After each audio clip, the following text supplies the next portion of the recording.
The story began when one of the friends, David, came up with the idea of a trip to an abandoned mountain cabin. He believed in the magic of the mountain forests and the legends that revolved around them, and he wanted his party to experience something unforgettable. The other friends, Emma, Alex, Michael, and Sarah, were swept away by his enthusiasm and accepted the challenge to enter the mysterious world of mountain ridges. The journey to the cottage was adventurous and full of obstacles. They overcame steep slopes and chasms, passed through old forests where every step made sounds as the answer of the forest spirits. When they finally arrived at the lodge, the atmosphere was filled with anticipation and curiosity, although there was something unsettling and mysterious about it. The first night at the cabin was quiet except for the distant sound of the wind and the branches singing their songs in the night. The friends were sitting around the campfire when Alex suggested a night trip to the forest. Despite the warnings of others, they decided to venture into the darkness, where their fates began to unfold. The first few unfamiliar steps were not unsettling, but when strange screams were heard in the distance, they began to feel that they were not alone. When the dark cloaked man appeared, the entire party fell into a stunned silence. In his hand, the man carried a knife that was covered in a dark reddish liquid. The first friend to confront the man was horrified and silenced by the sharp instrument, the point of which penetrated the skin. Blood began to spray in all directions as his body drained of life force. The shadows of the forest contracted, wrapping around him and engulfing him into the dark unknown. The other friend was broken under an invisible pressure whose force was so terrible that it tore him apart.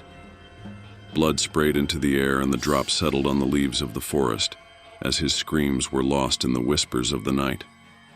The third friend was surrounded by invisible forces, and his body was pale and convulsed as the shadows suffocated him. As the man with the knife approached, his body began to crack, releasing streams of dark liquid, adding even more creepiness to the events. When the last two remaining friends, David and Emma, arrived at the door of the cottage, they seemed to be safe for a moment. But dark shadows descended upon them, and an ominous energy entered the cabin, dazing David. His eyes took on an unexpected shine, and his face suddenly portrayed a strange displeasure. Caught up in the unexpected turn of events, Emma tried to keep her composure. She turned to David and saw something dark and impenetrable in his eyes. It was clear at that moment that an unknown, sinister entity had entered him and was now controlling his mind and body. Hopeless and terrified, Emma struggled to hold back her sobs as an apparently transformed David looked up at her with a mysterious smirk. His hands clenched into a deadly fist as dark forces drove him forward. Without warning, he attacked Emma with ruthless brutality. His hands were like deadly pincers, trying to grasp the last glimmer of hope in her gaze. Screams and whispers of curses suddenly filled the lodge, but no one else was there to hear it.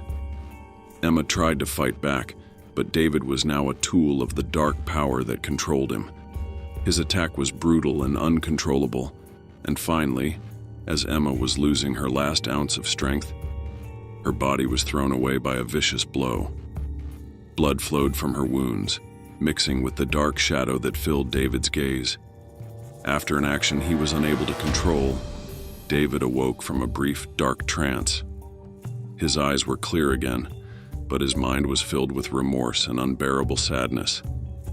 As he looked at the disfigured body of his only remaining friend, he realized what had happened. Alone and desperate, he slumped to the ground next to Emma's dead body. The ominous stench of blood and death filled the room. His hands were still covered in blood, and the dark shadows that were now his curse.